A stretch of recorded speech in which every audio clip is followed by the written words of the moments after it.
한국직업방송 2016년 공익채널 선정을 축하합니다. 사랑해요, 한국직업방송.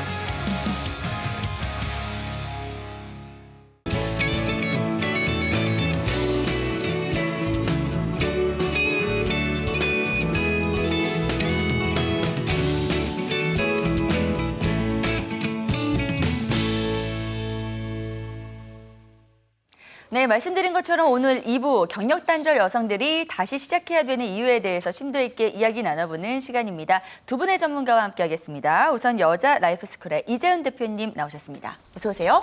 안녕하세요. 네, 반갑습니다. 되게 올해 처음 뵙는 것 같고 오랜만에 나온 것 같은데. 네, 반가워요. 네. 저는 좀 올해 시작을 원래 항상 이렇게 막 되게 계획 세우고 막 그런 거 좋아했었는데 올해는 그런 걸 좀 안 했던 것 같아요. 그게 좀 그래요? 다른 것 같고. 다만 좀 굵직굵직한 테마를 몇 개 이렇게 키워드를 적었는데 저는 개인적으로 좀 그런 거 했어요. 좀 네. 판단하지 않기. 그리고 매사 더 깊게 집중하기. 그리고 가벼운 음식 위주로 먹기. 뭐 이런 것들. 네. 그래서 몇 개의 테마로만 이렇게 했는데요. 좀 그런 것들이 좀 많이 누리고 지켜지고 그랬던 시간이면 좋겠다는 생각이 오늘 좀 많이 들었어요. 괜찮은데요? 저도 좀 컨닝 좀 해야겠어요. 판단하지 않기, 네. 그리고 칼로리 낮은 음식들 네. 먹기, 뭐 그런 거죠. 네, 네. 그리고 하나 뭐였죠, 수빈이? 깊게 집중하기. 깊게 집중하기. 알겠습니다. 자, 또 한 분의 전문가는요, 유다영 노무사님이십니다. 어서 오세요. 네, 안녕하세요. 유다영입니다. 새해 복 많이 받으시고요. 연말연시에 제가 좀 많이 아팠었는데 여러분들 무엇보다 건강하시기를 제가 기원하겠습니다. 네. 그 앞에 인트로를 들으면서 그런 생각을 해봤어요. 그러니까 여러 가지 센터들에서 많은 정책들이 많이 되고 있지만 네. MC님이 얘기하신 것처럼 자기 내면의 준비도 필요하고 네. 또 우리가 이렇게 잘하고 있고 우리가 이런 것들을 할 수 있으니 우리 옆에 있는 사람들이 좀 도와주는 것도 되게 많이 필요하겠다. 그리고 나도 옆에 사람을 좀 도와주는 것도 좀 필요하지 않을까. 그래서 센터에서 도움을 받는 것도 중요하고 또 내면의 준비도 중요하지만 서로서로 돕는 좀 한 해가 되면 좋지 않을까 이런 생각이 들었습니다. 네. 아유, 두 분의 어떤 새해 덕담과 같은 오프닝 잘 들었고요. 이제 모두 다 힘을 내서 오늘 또 사연 보내주신 분들, 또 경력단절 여성분들께 힘이 될 이야기들 좀 자세히 나눠보도록 하겠습니다. 저희 이 시간은 매주 경력단절 여성분들께서 보내주신 사례를 직접 소개해드리고요. 그리고 해결하는 시간으로 꾸미고 있는데요. 오늘도 역시 사연 보내주신 분의 이야기부터 함께 살펴보도록 하겠습니다. 안녕하세요. 저는 2016년에 초등학교 2학년이 되는 딸이 하나 있는 41살의 워킹맘입니다. 아이가 돌쯤에 경력이 단절되었다가 무기계약직이긴 하지만 3년 전에 재취업에 성공했습니다. 경영학과를 졸업했고요. 은행에 근무한 경력이 10년 가까이 됩니다. 현재 하고 있는 일은 투자금융회사의 상담 업무입니다만 이 다양한 고객을 만나는 업무가 너무 힘이 듭니다. 사람을 대하는 업무만 아니면 뭐라도 좋겠다는 생각이 듭니다. 매일 회사에 나갈 때마다 오늘 하루만, 이번 일주일만 하면서 나가고 있어요. 생활 여건만 아니라면 그만두고 싶은 마음이 큽니다. 사실 작년에 사고를 당해서 남편이 집에서 요양한 지 6개월 가까이 되거든요. 회사에서는 요즘 구조조정 이야기가 나오고 있어서 뒤숭숭합니다. 이 기회에 그만둬야 하나 아니면 다닐 수 있을 만큼 다녀야 하나 만약 그만둔다면 어떤 일을 해야 하나 막막하고 답답합니다. 혹시 조언을 구할 수 있을까요? 네, 라고 사연을 보내주셨습니다. 이분은 일단은 좀 일이 좀 생계와 연결이 돼 있는 것 같은 느낌이 들어서 조금 더 저희가 이럴 때 억가가 굉장히 무겁잖아요. 두 분께서 좀 현명한 그런 이야기들 많이 전해주셔야 될 텐데 이분 사연의 특징부터 좀 짚어볼까요? 대표님은 어떻게 보셨나요? 이런 분들을 저희가 이제 잠정적인 경력단절 여성이라고 볼 수 있는 여성이에요. 지금 현재는 이제 워킹을 하고 있지만 워킹맘이라고 볼 수가 있지만 굉장히 어떤 자기 안에서 직업에 대한 실패감이나 만족감이 굉장히 낮기 때문에 네. 언제 어떻게 또 이렇게 경력단절이 될지 모르는 여성 이죠. 작년 말에 이제 금융권에서 대대적인 구조조정이 있었는데 그쵸. 그때 마음고생을 좀 많이 하셨고 또 지금도 계속 조금 고민 중에 있으실 것 같은데요. 네네. 이 사연의 주인공의 특징은 그러니까 이런 경우들이 되게 많은데요. 객관적인 경력 성공과 주관적인 경력 성공의 그 차이로 인해서 좀 고민하시는 어떤 대표적인 사례라고 볼 수가 있어요. 네. 그러니까 이분은 사실 주변에서 볼 때는 굉장히 객관적인 경력 성공에 지금 이르른 그런 직업을 갖고 계신 분이에요. 왜냐하면 이제 그 경력 단절이 지금 굉장히 오랫동안 됐음에도 불구하고 그 3년 전에 재취업을 했고요. 또 네네. 기존에 가지고 있었던 그 경력을 좀 많이 살릴 수 있는 일로 진입을 했고 또 금융권이 지금 뭐 계약직이긴 하지만 무기계약직이니까 네네. 연봉도 상대적으로 좀 많고요. 금융권이 또 안정성이 어느 정도는 또 답보되어 있다라고 볼 수 있거든요. 네네. 그러니까 많은 분들이 너 그렇게 좋게 잘 취업했는데 왜 또 그만두려고 하느냐 이런 그럴 얘기를 수 쉽게 들을 수 있겠네요. 있는 네네. 그러니까 객관적인 경력 성공으로는 좀 볼 수 있는 분이라는 거죠. 근데 본인이 지금 얘기하시는 것처럼 오늘 하루만 이번 한 주만 이렇게 버티자, 이 버티자라는 개념이 나온다라는 거는 굉장히 만족감이 지금 낮다라고 볼 수가 있는 거예요. 그래서 주관적인 경력 성공의 잣대로 본다면 굉장히 조금 만족감이 낮고 그 성공적이라고 볼 수 없는 그런 상태라고 볼 수가 있고요. 근데 사실 이 객관적인 성공도 중요하지만 이 경력 단절 여성에게 그리고 또 무언가 새로 일을 하려고 하는 여성들에게는요. 그 잘하고 싶은 일이나 나에게 즐거움을 줄 수 있는 뭔가 만족감을 줄 수 있는 일을 시작하는 것이 사실은 더 중요합니다. 그러니까 네네. 처음 진입을 하는 그런 구직자들보다도 사실은 어느 정도 경력을 갖고 있는 그런 여성들에게 더 중요해지는데 그 상황에 딱 끼어 있는 여성이라고 볼 수 있을 것 같아요. 그렇군요. 그러니까 일단은 지금 뭐 남들이 보는 것보다 자기 자신의 어떤 그 내면의 결정이 참 중요한 그런 상황인 것 같다는 생각도 드는데요. 이분께서는 일단 현재 일을 그만둬야 될지 만족감이 낮기 때문에요. 아니면 다시 시작하려면 어떻게 해야 될지 거기에 대한 궁금증도 있었거든요. 이번엔 노무사님께 한번 여쭤보겠습니다. 금융권을 바탕으로 확장할 수 있는 다른 업무 영역은 어떤 게 있을까요? 일단은 이제 그 금융이라고 하는 게 우리가 살아가면서 굉장히 중요한 부분이잖아요. 네네. 사실 저 같은 경우는 금융맹이기 때문에 그렇네요, 진짜. 그러니까 이제 네네. 굉장히 상품들도 많고 이제 굉장히 필요하지만 잘 모르는 경우들이 많이 있어요. 네네.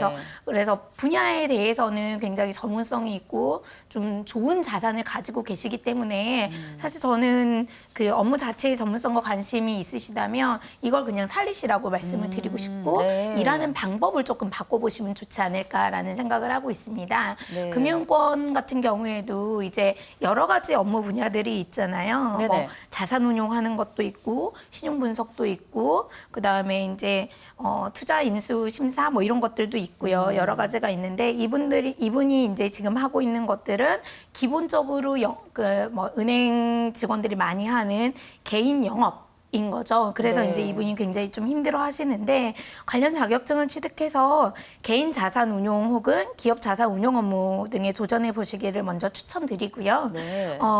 기업 자산 운용 같은 경우에는 사실 조금 어려우실 수도 있어요. 그거는 이제 큰 자산 운용사에서 하는 것이기 때문에 그렇지만 개인 자산 운용 같은 경우에는 작은 규모로 투자 회사들을 만들어서 운영하는 경우들도 아주 많이 있습니다. 그래서 네. 그쪽으로 한번 고민해 보시는 것도 좋을 것 같고 두 번째는 신용 분석 업무를 좀 추천을 드리고 싶어요. 네. 이분이 이제 사연에서 좀 사람들 만나는 거, 대면하는 것들을 좀 힘들어 하셨는데 그렇죠. 신용 분석 업무 같은 경우에는 이제 대면 없이 그냥 보고서만 내면 되는 경우들도 많이 있기 때문에 그리고 이 분야가 아직은 그 작은 규모의 기업들 같은 경우에 이제 M&A가 많이 이루어지는 업종들 같은 경우에는 아직 시장이 레드오션이 아니거든요. 그래서 네네. 회계사라든지 전문적인 그런 영역을 가지고 계시는 분들이 담당하기에는 기업 규모가 작기 때문에 금액이 적어요. 그래서 네네. 전문가들이 아직 뛰어들지는 않고 이제 조금 그 분야에 관심이 있는 사람들이 분석 업무를 하는 경우들이 있기 때문에 분석 업무만 대신 해주는 그런 부분으로 아웃소싱 같은 것도 할 수 있고 또 네네. 이제 기업에 취업을 하실 수도 있고요. 그다음에 세 번째는 투자 인수 심사원이라는 것도 전 좀 추천을 드리고 싶은데 네. 이건 뭐냐면 우리가 그 벤처 기업들을 투자를 하잖아요. 네네. 어떤 이제 큰 펀드를 통해서 투자를 하는데 어느 기업을 투자를 할 것인지를 이제 그 어떤 일정한 객관적인 기준들을 가지고 정해서 순위를 매겨서 투자를 하게 되는데 그 업무를 하는 거예요. 그래서 그러니까 업종별로 객관적인 지표들을 잡아내고 네. 그 지표에 맞게끔 이 회사가 어느 정도의 순위가 되는지에 대해서 그 투자해야 되는 대상인지 아닌지, 그다음에 투자를 한다면 얼마를 투자를 해야 되는지 이런 것들을 결정하는 업무이거든요. 네네. 네, 그래서 이제 그리고 나중에는 투자한 다음에 회수하는 업무까지를 네네. 네, 포함하고 있습니다. 그런데 요즘은 이제 특히 벤처, 청년 벤처, 그다음에 소셜 벤처라고 하죠. 사회적 네. 기업에 대한 유명한 사회적 기업에 대한 벤처 이런 것들에 대해서도 이제 투자에 대한 심사들을 많이 하고 있기 때문에 네. 사회적인 관심이 많고 그다음에 일자리가 좀 많이 늘어나는 분야입니다. 그런데 아직은 좀 전문가들이 많이 없기 때문에 네. 도전해 볼 만하다라고 생각하고요. 네네. 마지막으로는 이제 저 같은 사람들을 위한 아니면 이제 그 최근에 신문에 보니까 그런 것도 있더라고요. 이제 고등학교 졸업하고 이제 막 사회에 나가는 친구들을 위해서 금융과 관련한 기초 교육을 하는 그런 사회적 기업도 있어요. 네. 그래서 그런 데를 통한 교육 업무 이런 것들도 좀 사회적으로 의미도 있고 보람도 있고 이런 일이 아닐까라는 생각이 듭니다. 네, 지금 설명해 주신 이 모든 일들이요, 다 금융권 안에서 이루어질 수 있는 거잖아요. 그렇죠? 이 안에서만 살펴봐도 확장할 수 있는 그런 영역들이 참 다양한 것 같습니다. 그래서 괜히 이제 금융권 하는 게 아닌가 싶기도 하는 마음이 드는데요. 근데 이분이 일단 금융권 자체에서 난 벗어나고 싶다라고 한다면은 여기서 어떤 영역 쪽으로 또 확장이 가능할지 그 대표님께 좀 여쭤볼 수 있을까요? 사실 저는 이제 그래서 느껴지는 건 좀 벗어나고 싶어 하시는 것 같아요. 네네. 물론 확장을 할 수 있고 전문성을 쌓을 수 있는 게 금융권 안에 굉장히 많지만 이분 자체는 지금 아마 남편의 이 어떤 다침으로 인한 오랫동안의 이제 병가를 내고 혼자 생계를 감당하고 이런 것들이 본인을 굉장히 많이 지치게 하고 잘은 모르겠지만 기존에 누렸던 어떤 것들을 많이 상실케 하는, 그래서 에너지가 많이 소진되어 있는 상태로 보여집니다. 근데 이런 분들에게는요, 지금 무언가 막 공부해서 더 도전하세요. 뭐 이런 거 막 조금 더 도전적인 거, 열정 필요로 하는 일 네네. 추천해 드리기보다는 사실은 조금 더 심플한 이런 일, 그리고 본인이 이야기하셨는데 대인관계가 지금은 너무너무 그런 것만 아니었으면 좋겠다 이렇게 네네네. 얘기하시잖아요. 그래서 조금 그런 걸 좀 덜 할 수 있는 일을 망상하시는 일이 많았나 봐요. 당분간 네. 좀 덜 할 수 있는 일로 이동하시는 것도 사실은 이분에게는 되게 좋다라는 거죠. 그래서 네. 저는 이제 생각을 했던 게 수익도 좀 필요하신 분 같아서 소자본의 창업을 했으면 좋겠는데요. 아, 창업이요? 네, 기존에 네. 반복적으로 주부로서 해왔던 일과 그리고 굉장히 금융권 안에서 어쨌든 십수년 일을 하셨기 때문에 사람들에게 뭔가 말로 전달하는 것 되게 잘할 수 있으실 것 같아요. 그래서 두 개를 좀 결합시킨 거. 예를 들면 그 아기 유모차 청소 업체 전문 이런 게 따로 있거든요. 아, 그리고 그래요? 아기 그 세탁기 청소 전문 업체 이런 것들이 있습니다. 이런 것들은 사실 지금 크게 뭐 이렇게 자본이 들어가지 않아요. 그리고 네네. 어떻게 보면 청소를 주로 해주는 그 어떤 패키지만 잘 만든다면 얼마든지 할 수 있는 일이기 때문에 이분에게는 정신적인 활동보다는 저는 당분간은 육체적인 활동으로 무언가 이제 이동을 전환을 하는 게 알맞은 생애에 있어서 시점이라고 판단드려서 소자본 네네. 창업 그리고 주로 일상생활에서 많이 했던 것 이런 것들 조금 말씀을 드리고 싶습니다. 네.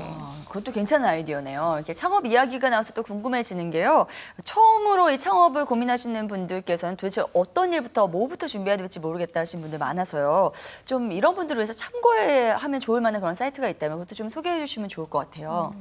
저는 이제 개인적으로도 그렇고 주변에서 이렇게 조언을 구하시는 분들한테 많이 얘기 드리는 게 네네. 일단 무조건 정부 사이트를 많이 들어가 정부 보시라고 사이트. 해요. 근데 네네. 물론 홈페이지가 죄송합니다. 약간 구리고 네. 네. 좀 약간 친숙하지 않은 뭐 그런 네네. 홈의 실수는 있지만 네. 사실은 정부 정책에서 모든 것들이 다 나오는 거거든요. 그렇기 때문에 뭐 특히 이제 소자본 창업을 고민하고 계시다면 요즘은 그리고 이제 그 창업 카페 그다음에 지자체에서 하는 창업 지원센터 이런 것들도 굉장히 많이 있어요. 네네. 그래서 그러니까 지자체에 있는 뭐 그런 그 사이트라든지 홈페이지라든지 그런 데를 먼저 들어가 보시고 네. 그다음에 중소기업청 사이트라든지 그다음에 소상공인 그러니까 지금 이제 재은 대표님이 말한 것 같은 경우에는 케이스가 이제 소상공인에 들어가거든요. 네네. 이제 법적인 기준으로 딱 그 구분을 한다면 그래서 이제 소상공인진흥공단이라고 또 별도로 있습니다. 그래서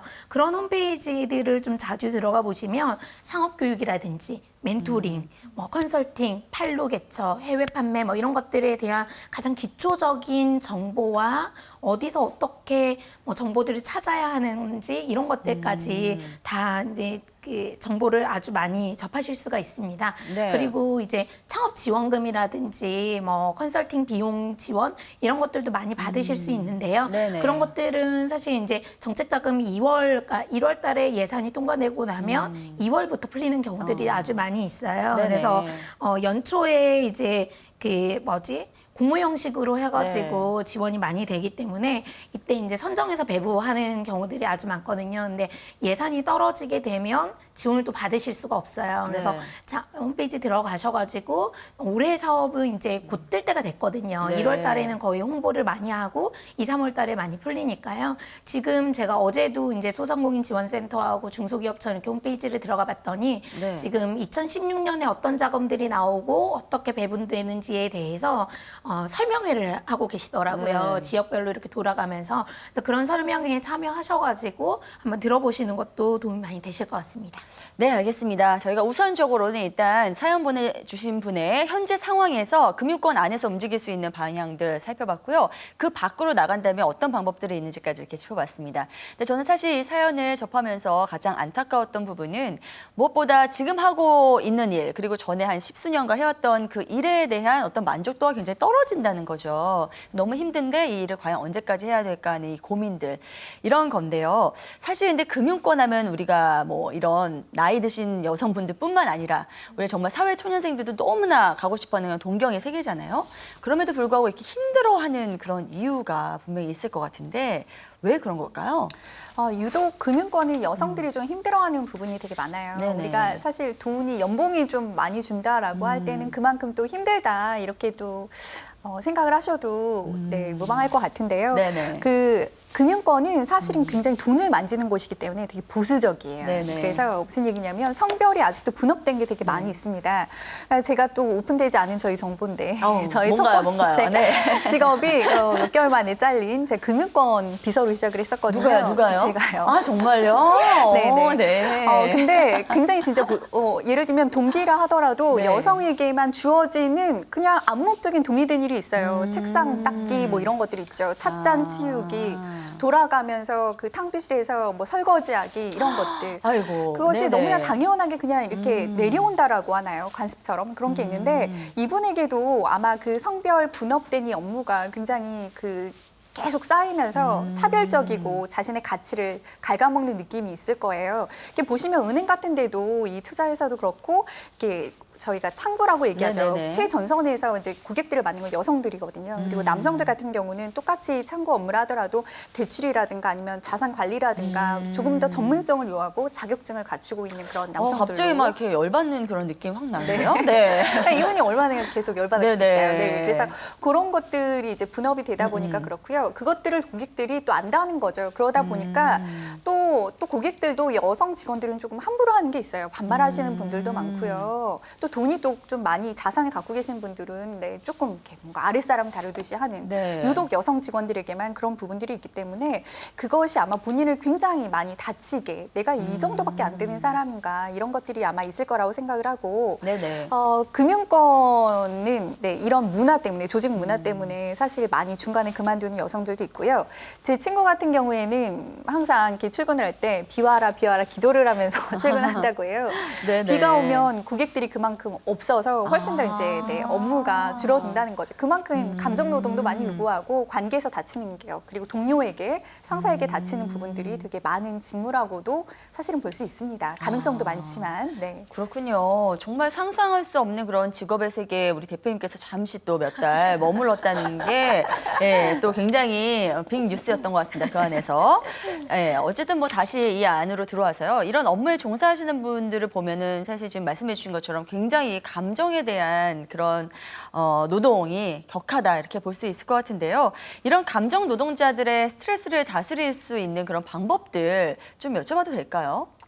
이 감정 노동자에 대해서 사회적으로 좀 문제가 많이 되고 네. 있잖아요. 그래서 얼마 전에 대법원 판례를 통해서 이 노동자들에 대해 감정 노동자들에 대해서 네. 회사가 적극적으로 케어하지 않는 경우에는 회사에도 손해배상의 책임이 있다라는 네네. 판례가 나왔어요. 그래서 그걸로 인해서 이제 교육도 시켜야 되고 스트레스 관리를 하는 적극적으로 회사가 해야 된다라는 그런 법 조항이 또 생기기도 했죠. 아, 그랬군요. 네네. 근데 이제 감정 노동자 같은 경우에는 또 문제가 되는 게 상대방의 감정, 그러니까 본인의 감정을 좀 소외시키는 경우들이 많고 그로 인해서 우울증이라든지 이런 이제 되돌릴 수 없는 신체적인 정신적인 상해가 입어지는 경우들이 많이 있거든요. 네네. 아나운서 같은 경우에도 대표적인 감정 노동 직종이에요. 네. 저는 별로 이렇게 노동하고 있다는 생각이 안 드는데 너무 제가 뭐 좀 다행이에요. 잘못하고 있는 건가요? 네.